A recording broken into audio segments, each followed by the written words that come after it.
प्रेमी परमेश्वर, आपके सन्मुख में शाम के समय आते हैं।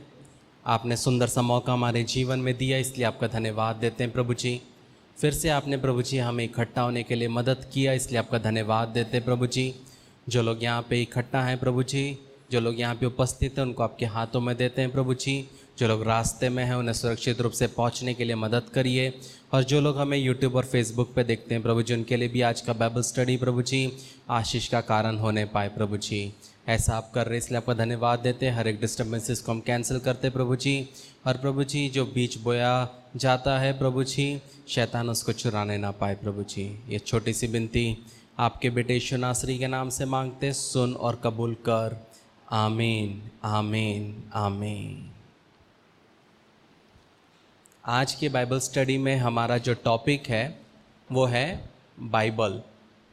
आज हम बाइबल के बारे में देखेंगे और उसके बारे में समझेंगे। जब हम वचन को पढ़ते हैं तो यीशु मसीह और पवित्र आत्मा क्या है, परमेश्वर के ओर से हमारे लिए एक उपहार है, एक गिफ्ट है। और अगर उसके बाद अगर कोई गिफ्ट है तो वो है पवित्र शास्त्र बाइबल। एक परमेश्वर के दास ने कहा कि दुनिया में बहुत सारे बुक है जो आपको नॉलेज दे सकता है, जो आपको बता सकता है, समझा सकता है, लेकिन सिर्फ एक ही किताब है जो आपको जीवन दे सकता है, वो है पवित्र शास्त्र बाइबल। और जब हम बाइबल के बारे में देखते हैं तो बाइबल बहुत पुरानी किताब है और 16 सदी लगे इसको लिखने के लिए, मतलब 1600 साल लगे इस पूरे बाइबल को लिखने के लिए। बोला जाता है कि 1450 वर्ष पहले, मतलब जिस व्यक्ति ने आखिरी किताब लिखी उसके 1650 साल पहले एक व्यक्ति ने बाइबल की शुरुआत की। कहने का मतलब है इतना साल के गैप में लोगों ने इसको लिखा गया है। और बाइबल जो है वो अपने आप को अनुवाद करने का क्या करता है, अनुवाद करते हैं हम बाइबल को। और बोला जाता है कि 1000 से ज़्यादा भाषाओं में बाइबल को ट्रांसलेट किया गया है और अभी भी ट्रांसलेशन चल रहा है। ऐसे बहुत से जगह हैं जहाँ पे लोग बाइबल नहीं पहुँचा है और दिन रात लोग क्या कर रहे हैं, उसके में पढ़ाई कर रहे हैं और बाइबल को लिख रहे हैं ताकि हर एक जन परमेश्वर के वचन को समझ पाए। मैं ऐसे लोगों को जानता हूँ जो पहाड़ियों में जाते हैं और वहाँ पे उनके साथ रहते हैं, उनकी भाषा सीखते हैं और उनकी भाषा ऐसी है कि वो भाषा को लिख नहीं सकते, तो उसके अल्फ़ाबेट्स बनाते हैं और फिर उसके बाद वो बाइबल को ट्रांसलेट करके उनको देते हैं। और कभी कभी कुछ लोग जो है वो ये बाइबल देने के लिए अपनी पूरी ज़िंदगी लगा देते हैं ताकि जो व्यक्ति जिसको इंग्लिश नहीं आता, जिसको हिंदी नहीं आता, जो छोटे छोटे कबीलों में रहते हैं, जो छोटे छोटे पहाड़ी इलाके में रहते हैं जहाँ पे कोई नहीं जाता, वहाँ पे गवर्नमेंट भी नहीं जाता, लेकिन वहाँ पे लोग क्या करते हैं, वो जाते हैं, वहाँ के लैंग्वेज को सीखते हैं ताकि क्या हो, ताकि हर एक को वचन पढ़ने का हक हो। मैं एक ऐसे अंकल को जानता हूँ, जब वो मसीह में आए तब बाइबल कहीं पे भी नहीं मिलता था। वो 1 महीना मेहनत किए, उसमें से जो पैसा मिला वो पैसा लेके वो 20 से 30 किलोमीटर चल के गए और वहाँ जाके उन्होंने बाइबल लेके आए, घर लेके आए, पता चला बाइबल है, उसको उठा के फेंक दिया। फिर से 1 महीना मेहनत किया और वो गए, फिर लेके आए। कहने का मतलब है बाइबल उतनी कीमती है। आज हमारे मोबाइल में बाइबल है, आज हमारे लिए बाइबल एक्सेसिबल है। हम बाइबल लाते भी नहीं है, हम यहीं पे पढ़ लेते हैं। इतना टेक्नोलॉजी बढ़ चुका है, लेकिन अभी भी ऐसे गांव हैं, कस्बे हैं, ऐसे लैंग्वेजेस हैं जहाँ पे लोगों के पास बाइबल नहीं पहुँचा है। तो जब हम बाइबल के बारे में पढ़ते हैं तो इसके बारे में बहुत सारे आश्चर्यचकित करने वाली बातें हैं। सबसे पहला चीज़ कि इसका गठन, जो बाइबल का जो गठन है, जो फॉर्मेशन है, वो एक चमत्कार की बात है। कहने का मतलब है कि इसमें जो अलग अलग प्रकार की किताबें हैं उसमें से अलग अलग लैंग्वेजेस में ये किताबों को लिखा गया है और अलग अलग सदियों में लिखा गया है और अलग अलग देशों में लिखा गया है। ऐसा नहीं था कि जैसे हम एग्जाम्पल के लिए नागपुर में ही 40 लोग थे, नागपुर में मराठी आता है, मराठी वालों ने ही पूरा लिखा। ऐसा नहीं था। परमेश्वर ने अलग अलग लोगों को अलग अलग जगह से क्या किया, आत्मा के द्वारा प्रेरित किया और उन्होंने इसे लिखा है। दूसरा, इसका एकीकरण एक चमत्कार है। मतलब इसको जो एक तरीके से लाए हैं वो भी एक बहुत बड़ा चमत्कार है। मतलब बाइबल जो है उसमें 66 किताबें हैं, लेकिन वो 66 किताबें मिलकर एक किताब बनती है। और इसका लेखक कौन है? पवित्र आत्मा। अलग अलग लोगों ने लिखा, लेकिन पवित्र आत्मा के द्वारा उभारे गए। और सबसे इम्पॉर्टेंट चीज़, इसमें कोई भी विरोधाभास नहीं है। मतलब ऐसा नहीं है कि उत्पत्ति में जो लिखा है वो प्रकाशित वाक्य उसका खंडन करता है, या तीतुस में जो लिखा है वो शमूएल में खंडन करता है। विरोधाभास नहीं है। पूरा एक क्या है, एक यूनिफॉर्मिटी बनी हुई है, एक ऑर्डर बना हुआ है। कोई भी वचन दूसरे वचन को काटता नहीं है। अगर एक इंसान अगर ऐसा कुछ लिखने की कोशिश करे तो वो क्या करेगा, कहीं ना कहीं गलती करता है। लेकिन पवित्र आत्मा जब कुछ कार्य करता है तो वहाँ पे गलती नहीं होती। तीसरा जो चीज़ जो हमें आश्चर्य करती है वो है बाइबल की उम्र। जब हम बाइबल को पढ़ते हैं तो ये सभी किताबों में सबसे प्राचीन है। मतलब ये बहुत पुरानी किताब है जो आपके हाथ में है। ऐसा नहीं है ये 50 साल पहले, 100 साल पहले लिखा गया है। हज़ारों साल पहले लिखा हुआ ये बुक है। बहुत सारे ऐसे रिलीजन है जो 500 साल पहले आए हैं। ऐसे बहुत सारे धर्म है जो 600 साल पहले, 700 साल पहले आए हैं। लेकिन बाइबल हज़ारों साल पहले आया है। तो बहुत ज़रूरी है कि जब हम किसी को यीशु मसीह के बारे में बताते हैं तो ये भी बताना बहुत ज़रूरी है कि बाइबल जो है वो प्राचीन है, वो बहुत पुरानी है। चौथा जो है वो जो चमत्कार है बाइबल के बारे में वो है इसकी बिक्री। बाइबल जो है वो दुनिया की एकमात्र पुस्तक है जो इतना ज़्यादा बिकता है। बोला जाता है कि अलग अलग फैक्ट्रीज़ में एक एक दिन में बाइबल 10-10 लाख में प्रिंट होता है और इतना लोग इसे खरीदते हैं। तो ये एक एकमात्र किताब है जो दुनिया में हर वर्ग के लोग क्या करते हैं, इसे खरीदते हैं और इसे पढ़ते हैं। पांचवा जो चमत्कार है इस किताब के बारे में कि इसकी रुचि। बहुत सारे लोगों को आप देखेंगे वो भले ही चर्च नहीं आते, वो भले ही कभी मसीह को नहीं जानेंगे, लेकिन नॉलेज के लिए वो क्या करते हैं, वो बाइबल को पढ़ते हैं। तो ये एक ऐसा किताब है जो सभी वर्गों के लोग इसे पढ़ते हैं। अलग अलग युगों में लोगों ने इसे पढ़ा है।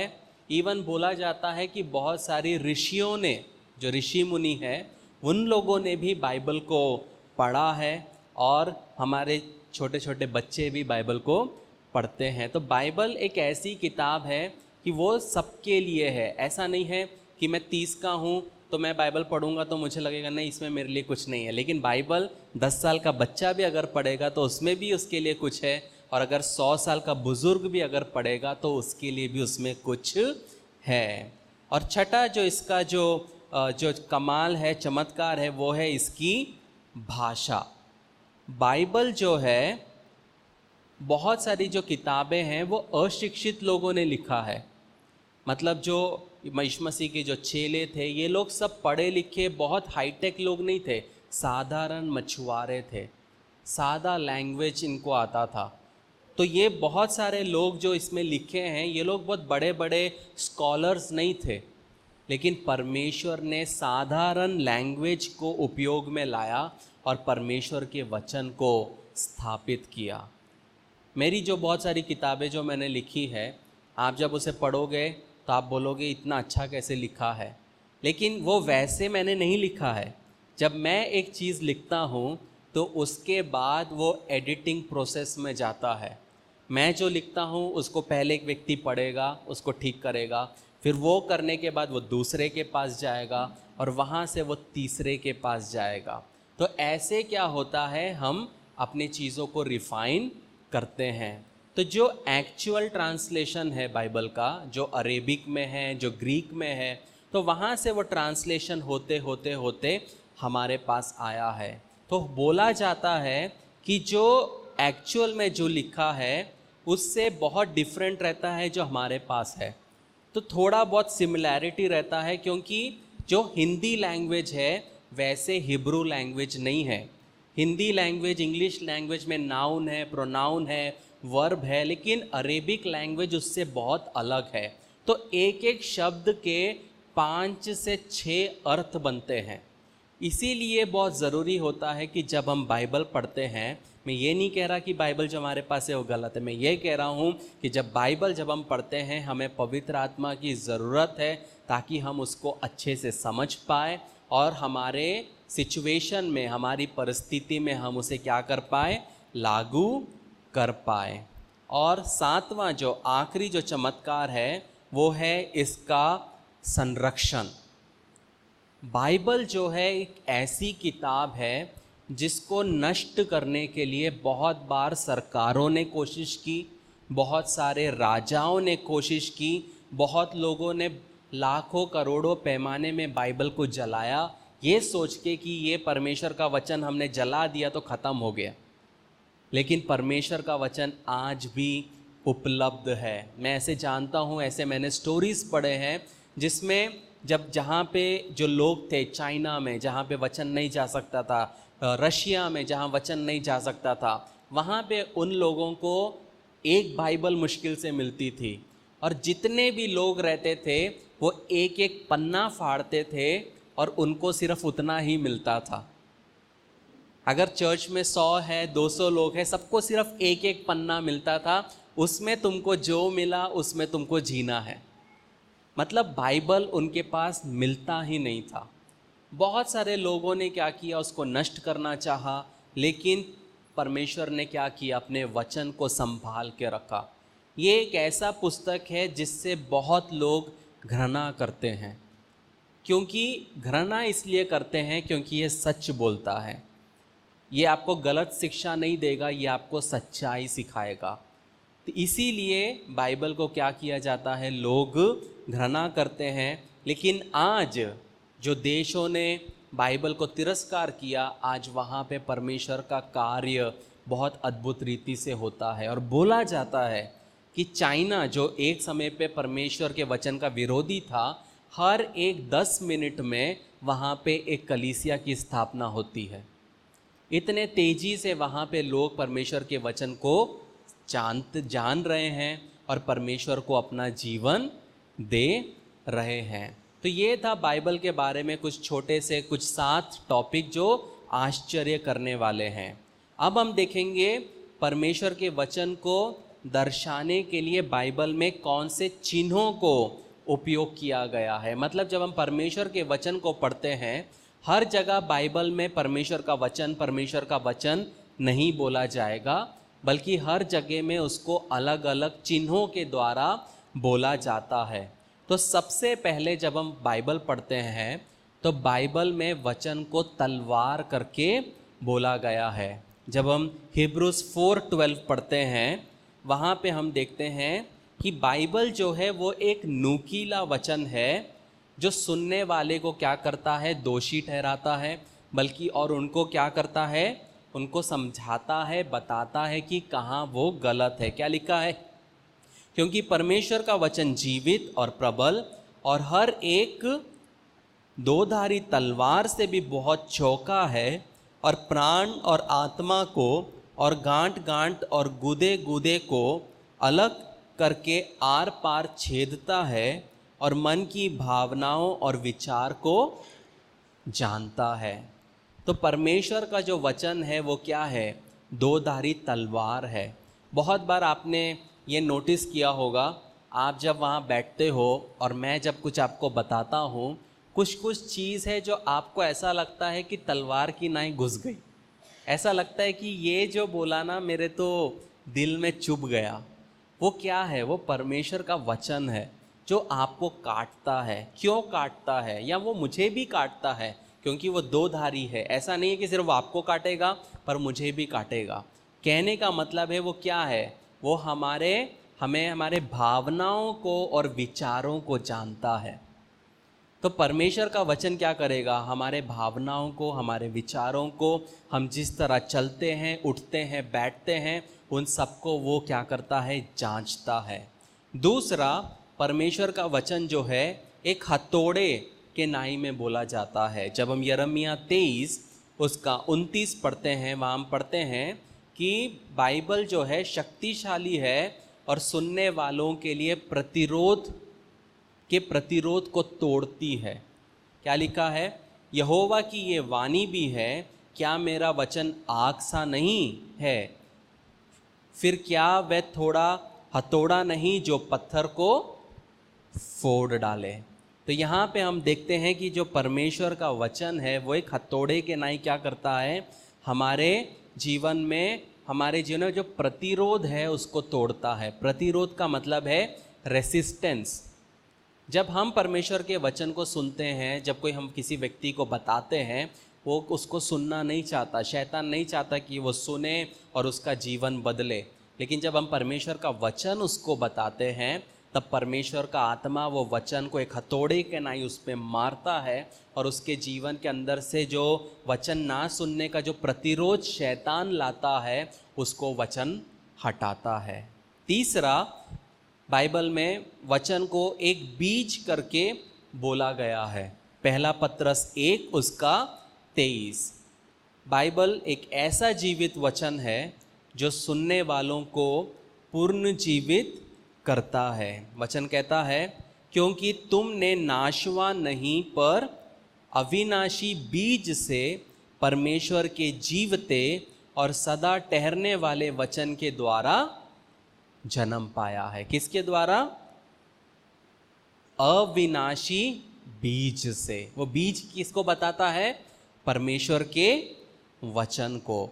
चौथा, हम देखते हैं कि वचन को एक दर्पण के नाई बोला गया है। हम सबके घर में शीशा है, तो वैसे ही वचन को एक शीशे के नाई वचन में बोला गया है। जब हम जेम्स 1:23-25 पढ़ते हैं, याकूब 1:23-25, वहाँ हम देखते हैं कि वचन जो है वो विश्वास योग्य है और वो व्यक्ति को स्वयं के सामने प्रकट करता है। मतलब क्या लिखा है? क्योंकि जो कोई वचन का सुनने वाला हो और उस पर चलने वाला ना हो, तो वह उस मनुष्य के समान है जो अपना स्वाभाविक मुँह दर्पण में देखता है, इसलिए कि वह अपने आप को देखकर चला जाता और तुरंत भूल जाता है और कि वह कैसा है।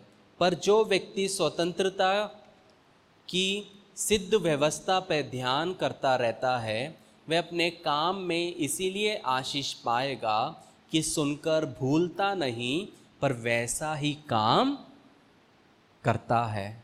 मतलब जब हम सब कंघी करते हैं, ऐसा कोई भी व्यक्ति है जो कंघी नहीं करता, मिरर यूज़ नहीं करता? ऐसा कोई व्यक्ति है क्या? हम सब मिरर यूज़ करते हैं। और जब मिरर यूज़ नहीं करते हैं तो हम अपना मोबाइल यूज़ करते हैं कि एटलीस्ट मोबाइल में दिखे कि हमारा बाल कैसा दिख रहा है, चेहरे में तेल है कि नहीं है। लेकिन क्या आपको याद रहता है 5 मिनट बाद कि आपने क्या देखा? नहीं रहता। मिरर क्या करता है? आपको आपका चेहरा दिखाएगा, लेकिन कुछ ही समय पे आप उसको भूल जाते हो। लेकिन वचन क्या कहता है? व्यक्ति सिद्ध बनता है जब वो वचन को सुनकर भूलता नहीं है और वो वैसा ही काम करता है जैसा वचन कहता है।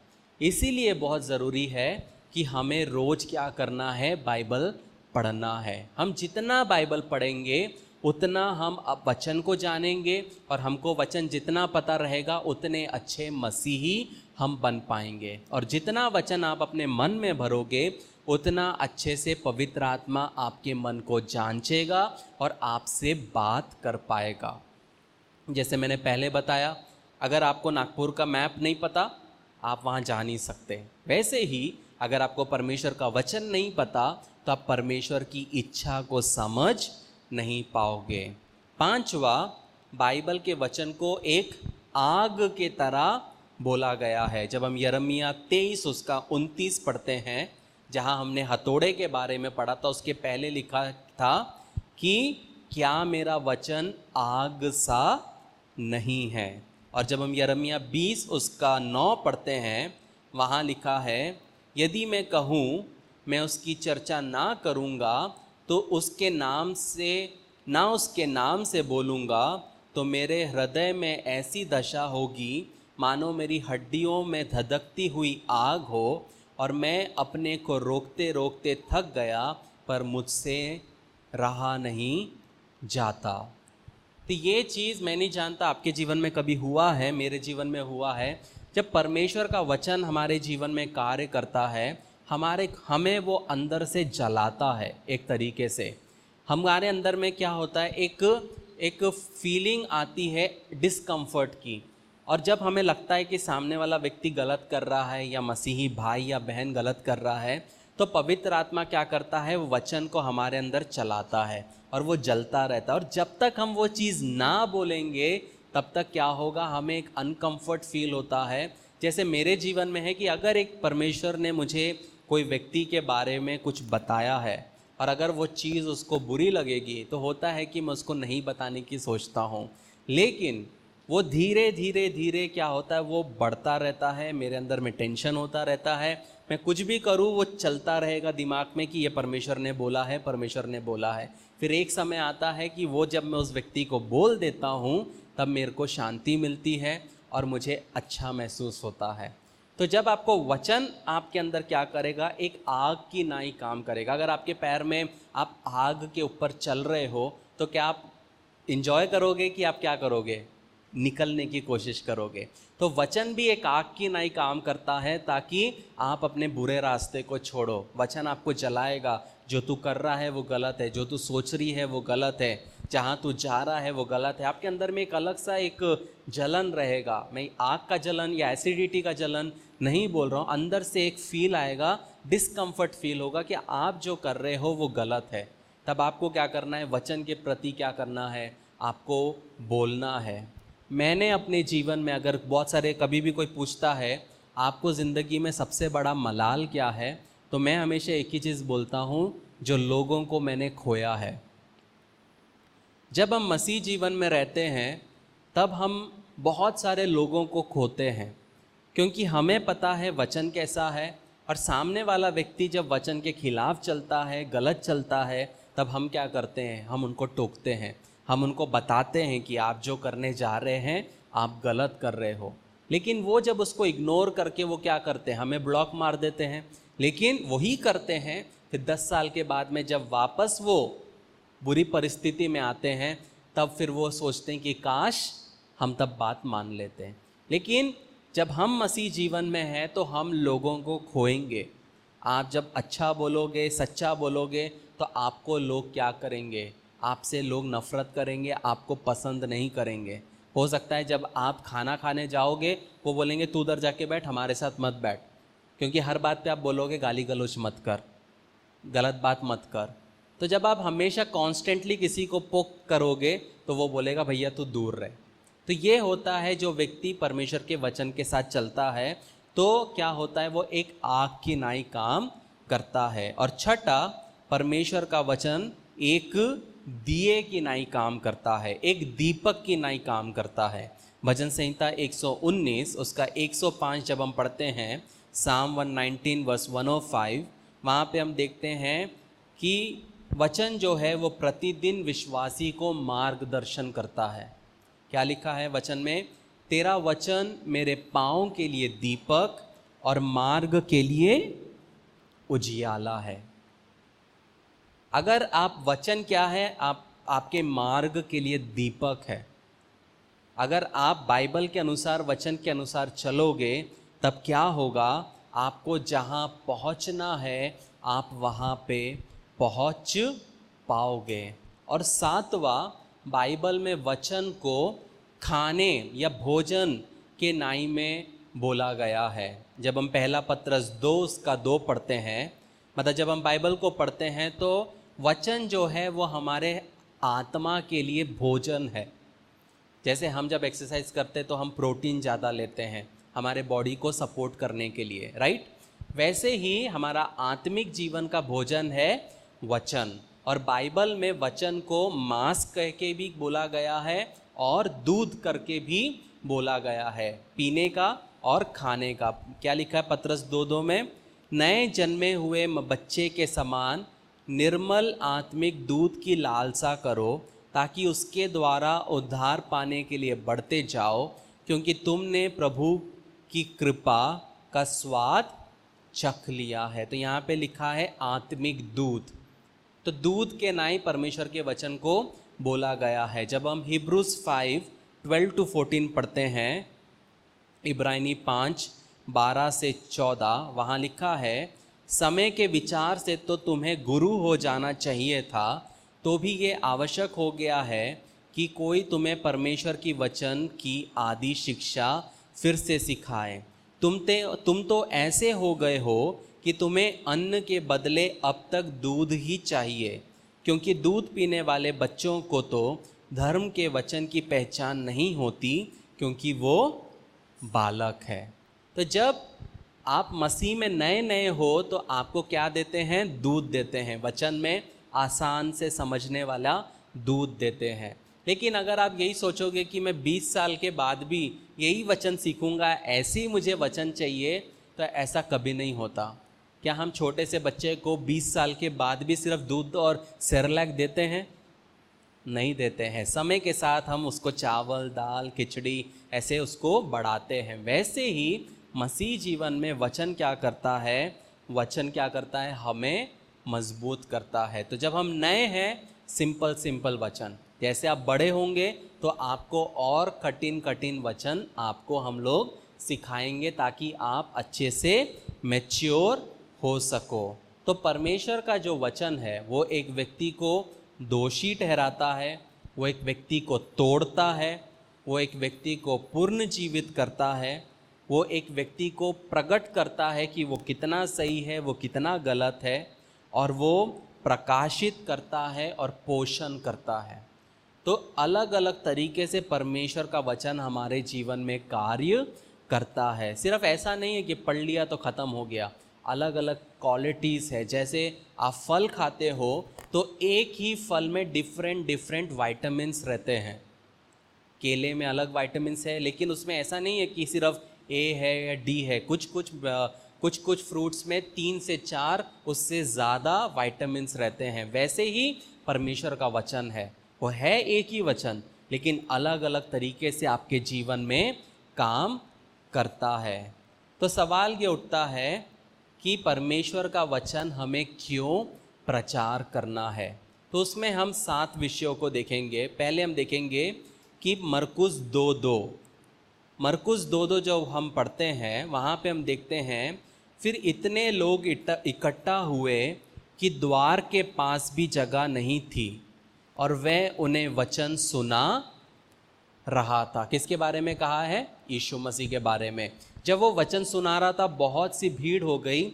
फिर भी यीशु मसीह ने ये नहीं बोला कि बहुत भीड़ हो गई है, चलो घर चलते हैं, बहुत लोगों ने सुन लिया, चलो चलते हैं। लेकिन यीशु मसीह वहाँ पे वचन सुनाते रहे हैं। एक चीज़ हमेशा याद रखना प्रियो, कि परमेश्वर ने हमें नए नए चर्च बनाने के लिए नहीं चुना है, बल्कि यीशु मसीह का प्रचार करने के लिए चुना है। और इसीलिए वो भेजा गया कि हम जाके लोगों को सुसमाचार सुनाएं। और बाइबल क्या करती है? सुसमाचार के प्रचार को जोर देती है, और ये क्या करती है? ये लोगों को अनंत काल के लिए तैयार करती है। बहुत लोग जब सेवकाई करते हैं, उनके अंदर में सिर्फ एक ही इच्छा रहता है कि मेरे चर्च के 100 ब्रांच होने चाहिए, मेरे चर्च के अमेरिका में ब्रांच होने चाहिए। उनके दिमाग में बस वही चलता है कि बस कलीसिया का ब्रांच बनाना है। लेकिन हमारा उद्देश्य ये होना चाहिए कि हमें आत्मा जीतना है, ताकि क्योंकि उसी लिए यीशु मसीह इस पृथ्वी पर आया। तो पहला कारण, जब हम यशाया 40 उसका 8 पढ़ते हैं, वहाँ पे लिखा है, घास तो सूख जाती और फूल मुरझा जाता है, परंतु हमारे परमेश्वर का वचन सदैव अटल रहेगा। जो घास है सूख जाएगी, फूल मुरझा जाएगा, लेकिन परमेश्वर का वचन कभी भी टलेगा नहीं। हम बदल जाएंगे, हम आज हैं कल नहीं रहेंगे, हमारे बच्चे आज हैं कल नहीं रहेंगे, लेकिन एक वचन हमेशा स्थिर रहेगा। तो परमेश्वर का वचन हमें क्यों सिखाना है? सबसे पहला, जब हम परमेश्वर का वचन प्रचार करते हैं तो जो व्यक्ति पाप करता है उसको अपने पापों की गलती समझ में आती है। जब हम प्रेरितों के काम 2 उसका 14 से 37 पढ़ते हैं तो वहाँ पे हम देख सकते हैं कि पतरस पेंतीकोस्ट के दिन में वहाँ पे लोगों को प्रचार करता है, और प्रचार में 23 में से 9 पद जो है वो पुराने नियम का उदाहरण देके करता है। तो वचन जब उसने बोला, जब उसने लोगों को बताया, तब उसने क्या किया? वचन का उपयोग किया, और वहाँ पे जब लोगों ने उसके वचन को सुना, परमेश्वर ने उनके वचन को, उनके दिलों को बदला, और एक ही वचन में, एक ही प्रचार में 3000 लोग परमेश्वर के राज्य के सहभागी हुए।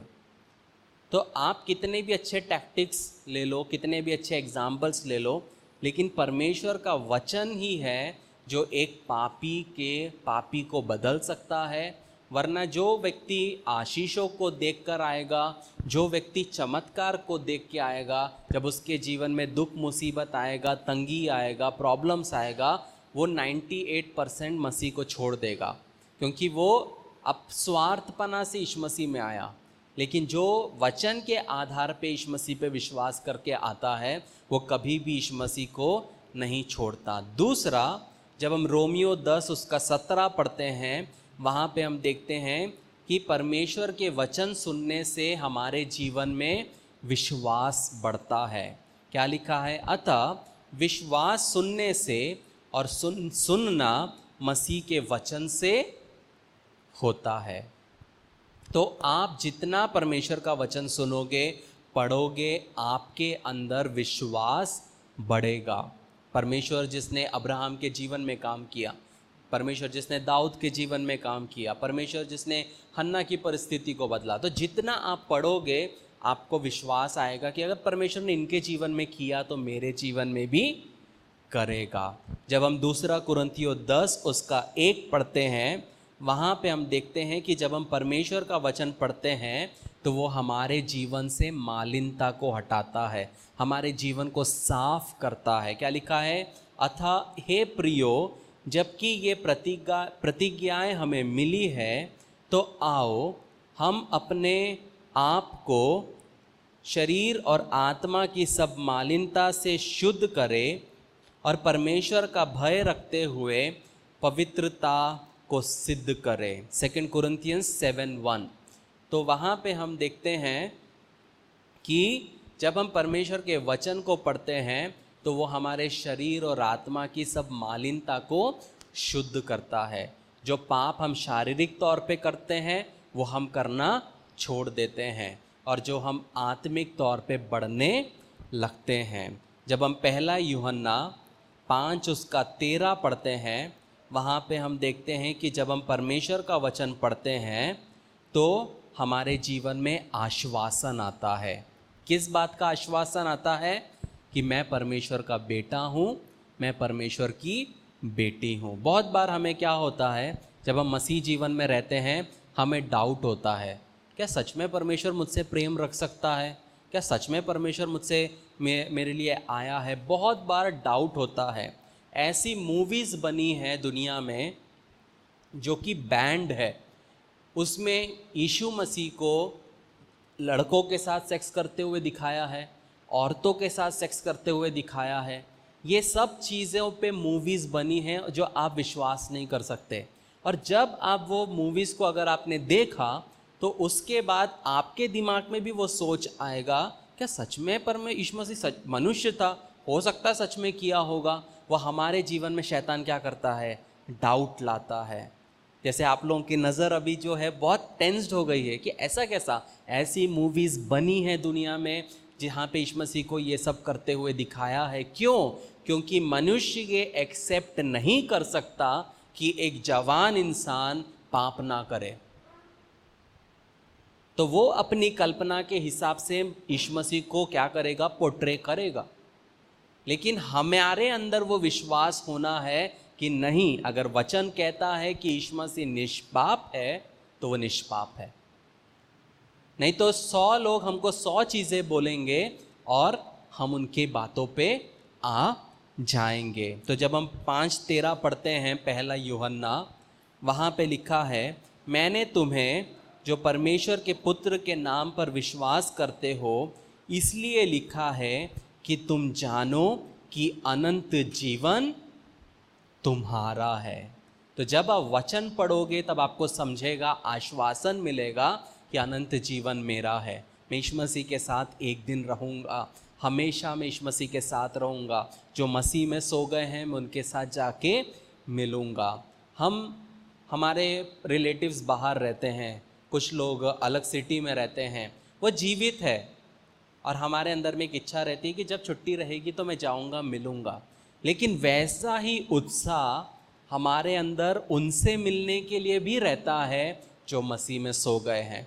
मैं बहुत उत्सुक हूँ अपने नाना से मिलने के लिए, क्योंकि उनके पहले तो मैं जानता नहीं, लेकिन वो मेरे लिए एक ऐसे व्यक्ति हैं जिनको मैं ज़्यादा जानना चाहता हूँ। तो मैं हमेशा एक्साइटेड रहता हूँ कि जब मैं स्वर्ग जाऊँगा तो अपने नाना से जाके मिलूँगा। और ऐसा नहीं है कि वो चले गए हैं, मेरे लिए वो अभी भी हैं, भले हम मिल नहीं सकते लेकिन मैं एक दिन मिल सकता हूँ। तो आश्वासन से वचन हमें क्या करता है, हमारे दिलों को भरता है।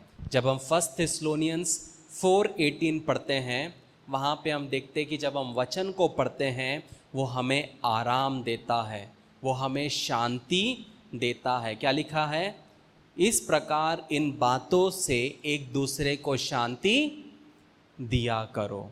तो जब हम वचन एक दूसरे को बांटते हैं हमारा जीवन में शांति आती है, क्योंकि शांति का राजकुमार है यीशु मसीह, वो शांति देने वाला परमेश्वर है।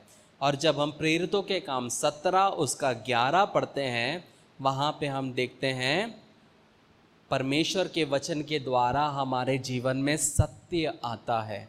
हम सब अंधकार में थे, मूर्ति पूजा में थे, झूठ में थे, लेकिन जब हम यीशु मसीह के सच्चाई को जाने हमारे जीवन में क्या आया, सच्चाई आई, सत्य से हमारा जीवन भरा। जब हम प्रेरितों के काम 17 उसका 11 पढ़ते हैं, वहाँ लिखा है, ये लोग तो थिस्सलुनीके के यहूदियों से भले थे और उन्होंने बड़ी लालसा से वचन ग्रहण किया और प्रतिदिन पवित्र शास्त्रों में ढूंढते रहे कि ये बातें यूं ही हैं कि नहीं। थिस्सलुनीके के लोगों को जब किसी ने आके वचन सुनाया तब उन्होंने बहुत अच्छे से उसको रिसीव किया, खुशी खुशी ग्रहण किया, लेकिन ग्रहण करके वो सोने नहीं चले गए, खाना खाने नहीं चले गए। वो क्या किए, उसको प्रतिदिन पवित्र शास्त्रों में ढूंढा कि क्या ऐसा ही बाइबल कहता है, क्या ऐसा ही पुराना नियम कहता है क्या। कहने का मतलब है, मैं हमेशा बाहर जब जाता हूँ तो एक चीज़ बोलता हूँ, मैं बोल रहा हूँ इसलिए विश्वास मत करो। आप नोट्स लो, लिखो, घर जाओ, स्टडी करो। अगर आपका वचन आपको आत्मा गवाही देता है कि मैंने जो बांटा है वो सही है, तो फिर आपके पास कोई एक्सक्यूज़ नहीं है, आपको उसके अनुसार चलना है।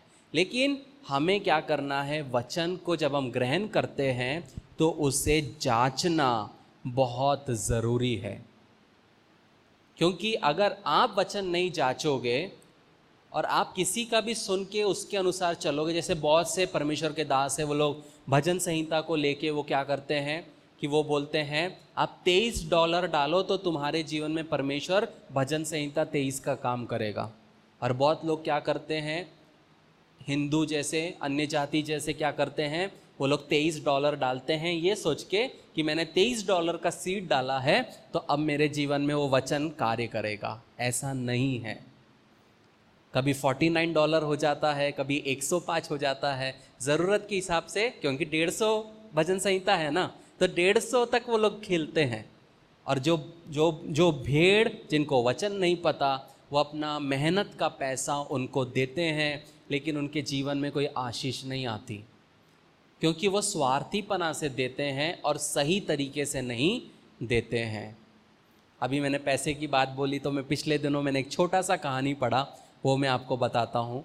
तो उसमें ऐसा था कि 3 परमेश्वर के लोग, 3 मसीही भाई लोग मिलते हैं। तो तीनों बात करते हैं कि वो परमेश्वर को कैसे देते हैं। तो वो एक जन बोला कि मैं एक सर्कल बनाता हूँ और 10 फीट दूर खड़े होता हूँ और जितने पैसे मुझे मिले मैं वो पैसे फेंकता हूँ। तो जितने पैसे वो गोले के अंदर गिरते हैं वो प्रभु का, और बाहर जो गिरे वो मेरे। मैं ऐसा करता हूँ। तो बोलता अच्छा तू ऐसा करता है। तो दूसरा वाला बोलता है मैं भी ऐसे ही करता हूँ, बस मैं क्या करता हूँ कि जब मैं फेंकता हूँ पैसा, तो जो पैसा बाहर गिरता है वो परमेश्वर को देता हूँ और जो पैसा अंदर गिरता है वो खुद रखता हूँ। तो तीसरा वाला से पूछता तू क्या करता है। वो बोलता है मैं एक तो ये कुछ नहीं करता, मैं क्या करता हूँ पैसे लेके ऊपर फेंक देता हूँ, परमेश्वर को बोलता हूँ जो तेरे को चाहिए तू ले ले और बाकी मैं रख लेता हूँ।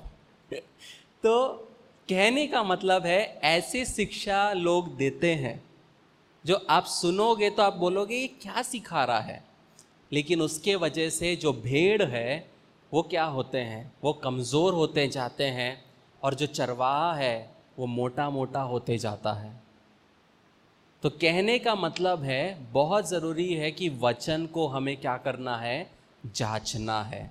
जब हम पहला पत्रस 1 उसका 23 पढ़ते हैं, वहाँ पे हम देखते हैं कि जब परमेश्वर का वचन हमें अनंत जीवन देता है, नया जीवन हमें देता है। यह हम वचन पहले भी पढ़ चुके हैं। वहाँ लिखा है क्योंकि तुमने नाशवान नहीं पर अविनाशी बीज से परमेश्वर के जीविते और सदा ठहरने वाले वचन के द्वारा नया जन्म पाया है। तो जब आप वचन पढ़ते जाते हो, आप नया जीवन में किस तरह चलना है वो आपको समझ आता है।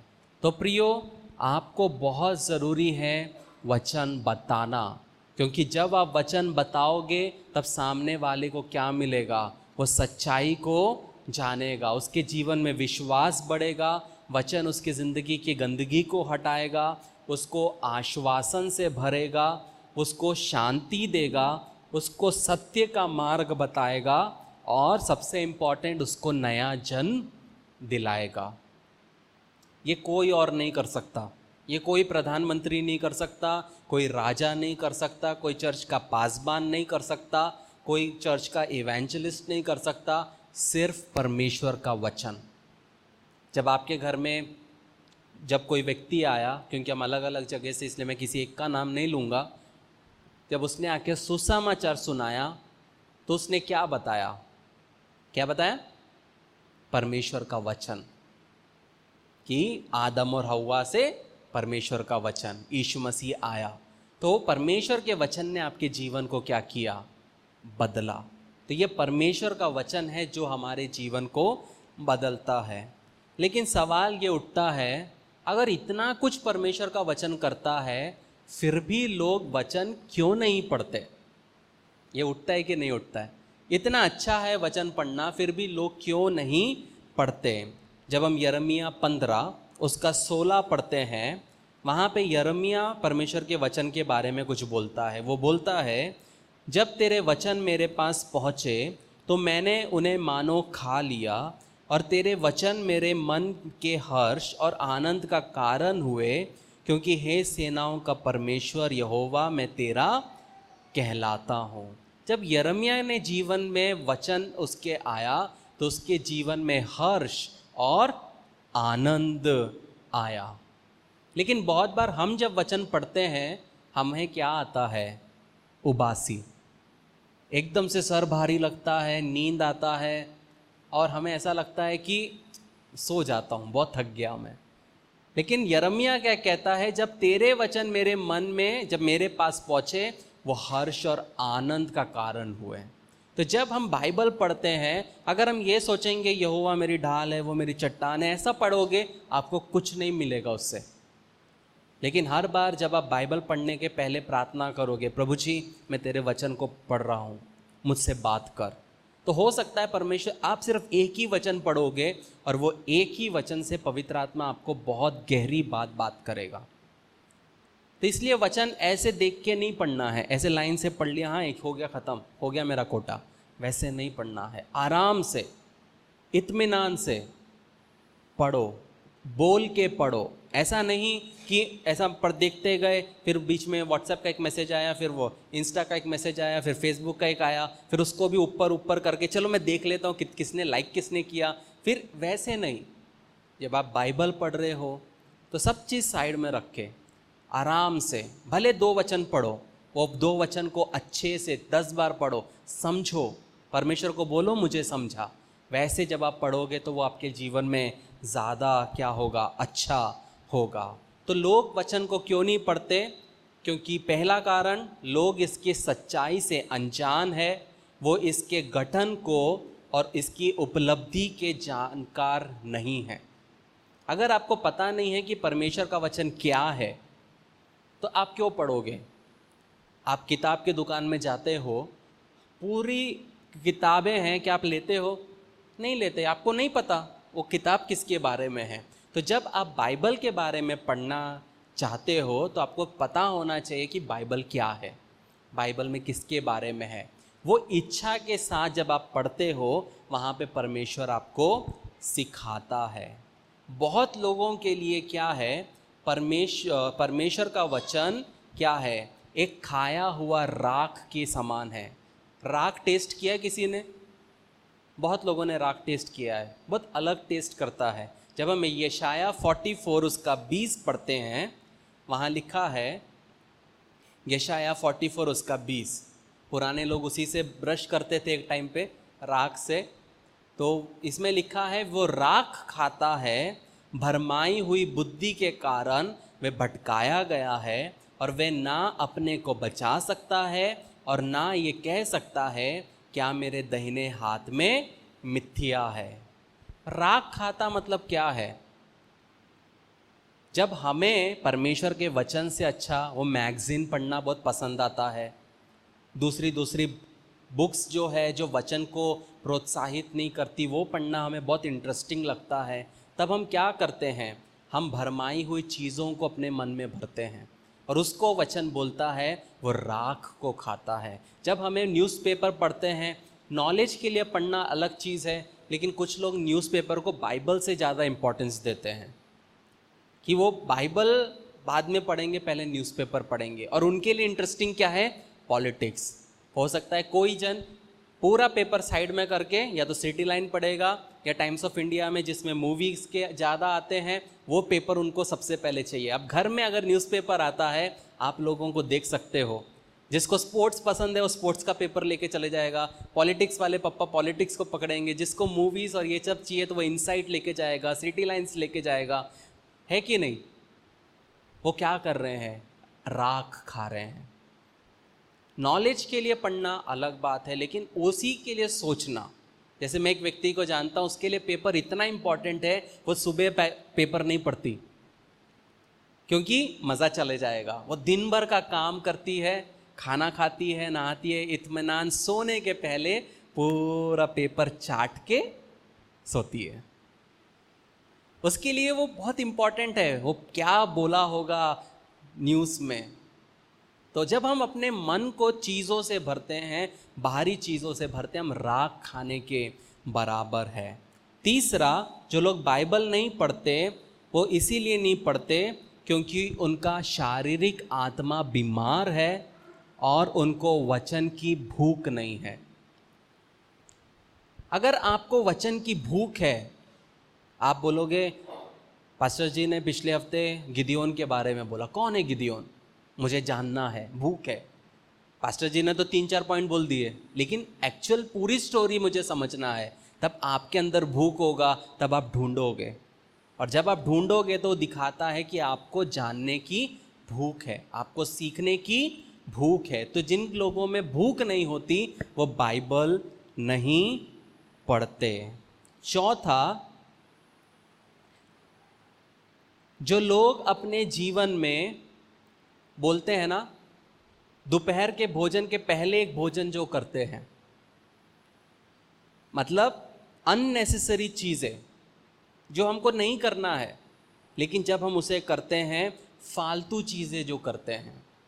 कुछ लोगों के जीवन को आप देखोगे तो वो जो भी कर रहे हैं पूरा फालतू रहता है, वो कुछ भी सही ढंग से नहीं चलते, प्रॉपर तरीके से नहीं चलते। इसलिए मैंने एग्जाम्पल दिया लंच के पहले लंच करना। मतलब आपको पता है कि 12 बजे 2 बजे लंच रहेगा, 1 बजे लंच रहेगा, आपने 9 बजे नाश्ता किया, आपको क्या करना चाहिए? रुकना चाहिए। लेकिन मम्मी मेहनत करके बना रही है लंच, 12 बजे लंच प्रिपेयर हो जाएगा, आप 11 बजे क्या करोगे? पिज़्ज़ा ऑर्डर करोगे और पिज़्ज़ा खा लोगे, और आप लंच नहीं खाओगे। वो क्या दिखाता है? एक गलत एटीट्यूड को दिखाता है कि पैसा है तो मैं कर सकता हूँ। पर वही सोच हमें मसीह जीवन में जब होता है, नहीं पढ़ा तो चलता ना, कौन सा बड़ा बात है? एक दिन बाइबल नहीं पढ़ा तो क्या हो गया? बाइबल के पन्ने थोड़ी डिलीट हो रहे ऑटोमेटिकली, कभी भी पढ़ सकते मैं। ऐसा वो सोच, इंग्लिश में बोला गया है फ्रिवोलियस नॉन एसेंशियल्स ऑफ लाइफ, मतलब फालतू गैर ज़रूरी चीज़ें हमारे जीवन में अगर हैं तो हम बाइबल पढ़ना पसंद नहीं करेंगे, क्योंकि ये जो चीज़ें हमने ला के रखी है ये इंटरेस्टिंग है। फॉर एग्ज़ाम्पल ये जो मैं एग्जांपल दे रहा हूँ स्टार्टिंग में होता है। जैसे हमारे घर में टीवी आता है, ब्लैक एंड वाइट से एक कलर टीवी लिया तो बहुत इंटरेस्टिंग लगता है। अरे मैं जब छोटा था, एक कॉमेडी बताता हूँ, मुझे नहीं पता था कि कलर टीवी कैसा होता, ब्लैक एंड वाइट क्या होता। तब मेरे पास में ना एक हीरा था, नकली हीरा, तो नकली हीरे से जब देखते थे तो बाजू बाजू में कलर दिखता था तो मुझे लगता था अगर मैं ब्लैक एंड वाइट में नकली हीरे से देखूंगा तो मेरा टीवी कलर दिखेगा। वो मेरे को बहुत एक्साइट करता था बचपन में। तो वैसे ही जब हमारे जीवन में छोटी छोटी चीज़ें होती तो एक्साइटमेंट आती है। टीवी लिया तो अरे कलर में अच्छा ऐसे दिखते थे, ऐसा हमको लगता था ये तो ऐसे थे, और इंटरेस्टिंग लगता है। पर वो थोड़े दिन का इंटरेस्ट रहता है। लेकिन वैसे ही जैसे वॉशिंग मशीन आया, आपको इंटरेस्ट आता है कि आज तो मैं वॉशिंग मशीन में धोऊंगी, कैसा काम करेगा, इंटरेस्टिंग। पर वैसी ही कुछ चीज़ें रहती हैं जो हमारे जीवन में परमेश्वर के वचन का स्थान ले लेती है। तो क्या होता है कि परमेश्वर का काम हमारे जीवन में नहीं होता है। पांचवा, अगर लोग नहीं पढ़ते तो वो इसीलिए नहीं पढ़ते क्योंकि उनको स्वाद की कमी लगती है वचन। मतलब जब वचन पढ़ेंगे बोलेगा पाप मत कर, व्यभिचार मत कर, झूठी बातें मत बोल, गॉसिप मत कर। बस वो बोलेगा बस मेरे को ही बोलते रहते हैं, मेरे को ही बोल, क्योंकि तुम करते हो तो तुमको लगता है मेरे को बोल रहे हैं। लेकिन जो नहीं कर रहा वो और सीख रहा है, वो खुशी होता है, हाँ मैं पीता था अब नहीं पी रहा, परमेश्वर का धन्यवाद। हाँ मैं व्यभिचार करता था अब नहीं करता, परमेश्वर का धन्यवाद। तो जो वचन पढ़ता है उसको या तो काटेगा या तो वो आनंद देगा। तो जब लोगों को यही लगता है कि भैया ये वचन बस मेरे को ही मार रहा है, मेरे को ही मार रहा है, उठा के भैया रख दे, मैं तेरे को, जब पास्टर जी आएंगे तो बाइबल उठा के रखेंगे, या आने वाले हैं तो धूल पोंछ के रखेंगे। स्वाद नहीं है, क्योंकि उनको व्यापार, खेल, शिक्षा, उसमें वो ज़्यादा रुचि लेते हैं। अगर आप आईटी फील्ड से हो तो आपके अंदर क्या एक्साइटमेंट रहेगा, क्या गैजेट आया। आप अपना यूट्यूब का सब्सक्राइब लिस्ट देख लो, आपको पता चल जाएगा कि आपकी रुचि किस में है, आपने किस प्रकार के चीज़ों को सब्सक्राइब किया है, आपको पता चल जाएगा। और कितने बाइबल के चीज़ हैं और कितने दुनिया के हैं, आपको समझ में आ जाएगा कि आपकी रुचि किस में है। जब हम प्रकाशित वाक्य 10 उसका 8 और 10 पढ़ते हैं, वहाँ पे हम देखते हैं दो चीज़ें जो वचन के बारे में हैं।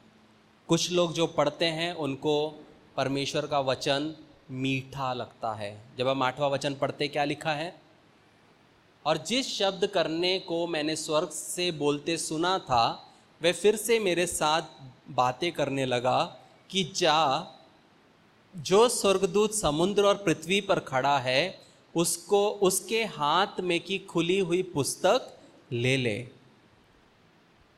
और मैंने स्वर्गदूत के पास जाकर कहा, ये छोटी पुस्तक मुझे दे। और उसने मुझसे कहा ले इसे खा ले, और ये तेरा पेट कड़वा तो करेगा और पर तेरे मुंह में मधु सी मीठी लगेगी।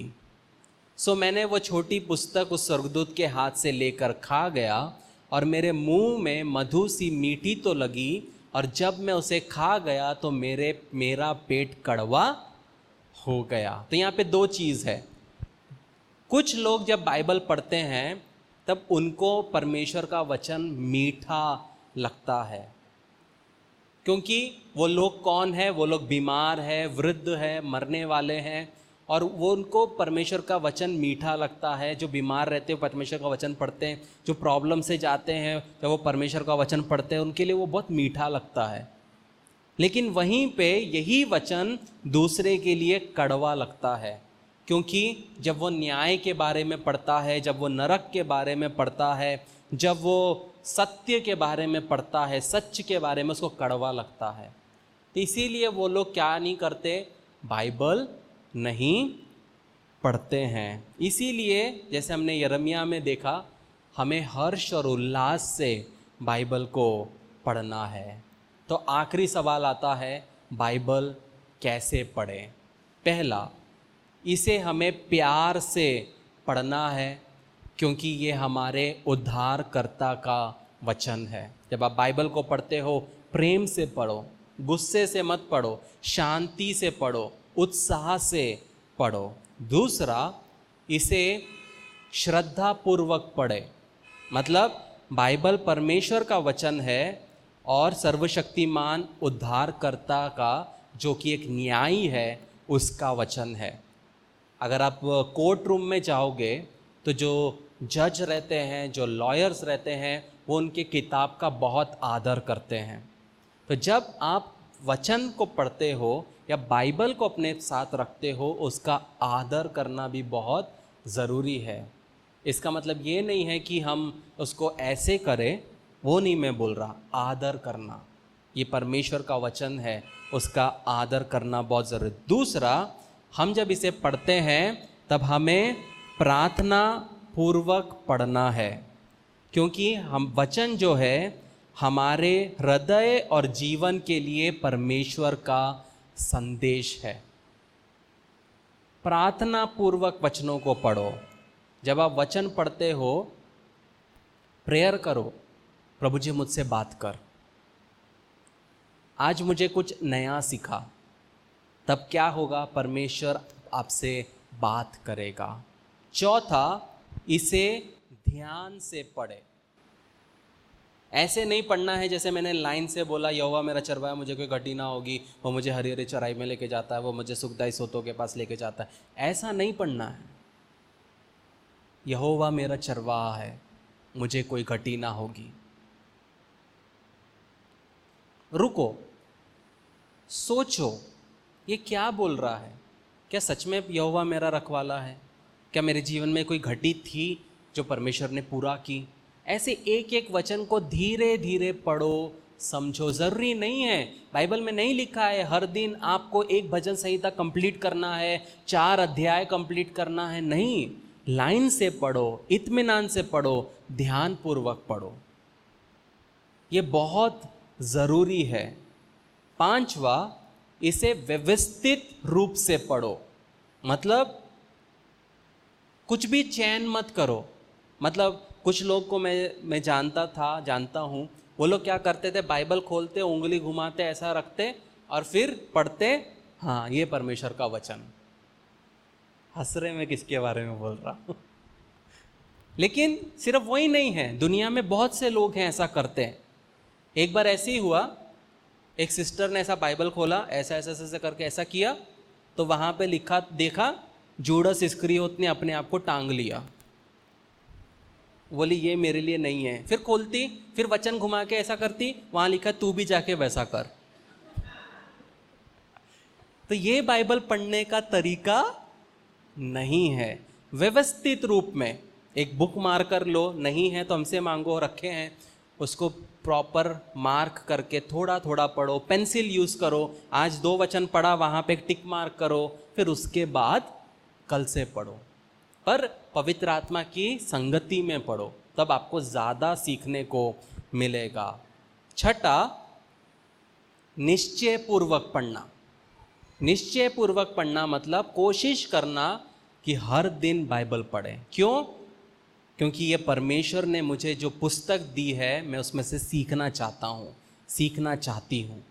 अगर आप चाहते हो कि अपने बच्चों को आप सिखाएं, आपके नाती पोतों को वचन से सिखाएं, तो आपको वचन आना बहुत ज़रूरी है। अगर आपको वचन नहीं आता तो आप अपने बच्चों को क्या सिखाओगे, आप अपने नाती पोतों को क्या सिखाओगे? आप बोलोगे अरे अभी तो मेरे बच्चे ही नहीं हुए। होंगे, तैयारी अभी से करना है, तो ही आप एक अच्छे पिता, एक अच्छे दादा दादी बन पाओगे। ये मत सोचो मेरी बेटी की शादी होगी तब मैं सोचूंगी, नहीं। हम आज क्या करते हैं ये दिखाता है हम कितना फ्यूचर के लिए प्रिपेयर्ड हैं।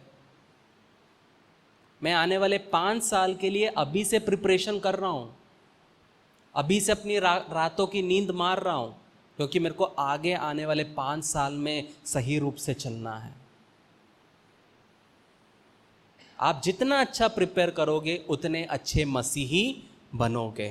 और आखिरी, इसे रोज पढ़े, सिर्फ रविवार को नहीं बल्कि हर एक दिन। जब आप बाइबल के बारे में अगर आप सीखना चाहते हैं, आपको रोज पढ़ना है।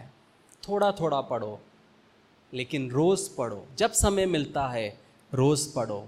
मैं एक व्यक्ति के बारे में मैंने पढ़ा कि उसको 1 महीने के लिए जेल में डाला, और उसके पास में, जब हम अमेरिका के जेल, क्योंकि वो क्रिश्चियन कंट्री है, तो हर एक जेल में वो लोग एक बाइबल रखते हैं, न्यू टेस्टमेंट, नया नियम।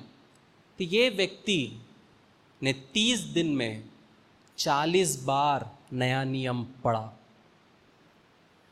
सोच के देखिए उसने क्या किया होगा समय का। सुबह से शाम तक बस वो पढ़ता गया। 40 बार उसने 30 दिन में बाइबल पढ़ा।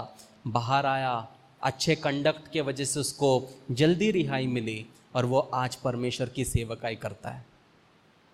तो ये वचन सिर्फ जीवन बदलने वाला है, बोलने के लिए नहीं है, इसने लोगों को बदला है। अगर आप रोज पढ़ोगे तो रोज आप कुछ नया सीखोगे और एक अच्छे मसीही बन पाओगे। आइए हम प्रार्थना करें। प्रेमी परमेश्वर, आपके सन्मुख में हम आते हैं प्रभु जी। प्रभु जी, आपके वचन से सीखने के लिए मदद किया, धन्यवाद देते प्रभु जी। होने दे प्रभु जी, जो बीज बोया गया उसको शैतान आके चुराने ना पाए प्रभु जी। आपके लहू के बाड़े में डालते प्रभु जी। हर एक व्यक्ति जो यहाँ पे आपके वचन को सुना, जो व्यक्ति प्रभु जी आपके वचन को हम यूट्यूब और फेसबुक पे देखता है प्रभु जी, होने दे प्रभु जी, सबके अंदर एक आत्मिक भूख दीजिए प्रभु जी, एक क्रेविंग दीजिए प्रभु जी, कि वो परमेश्वर के वचन को रोज पढ़े प्रभु जी। भले एक वचन पढ़े प्रभु जी, लेकिन अच्छे से पढ़े, समझपूर्वक पढ़े प्रभु जी, और अपने जीवन में लागू करने पाए प्रभु जी। ऐसा आप कर रहे, इसलिए आपका धन्यवाद देते हैं। छोटी सी विनती आपके बेटे यीशु नासरी के नाम से मांगते, सुन और कबूल कर। आमीन, आमीन, आमीन।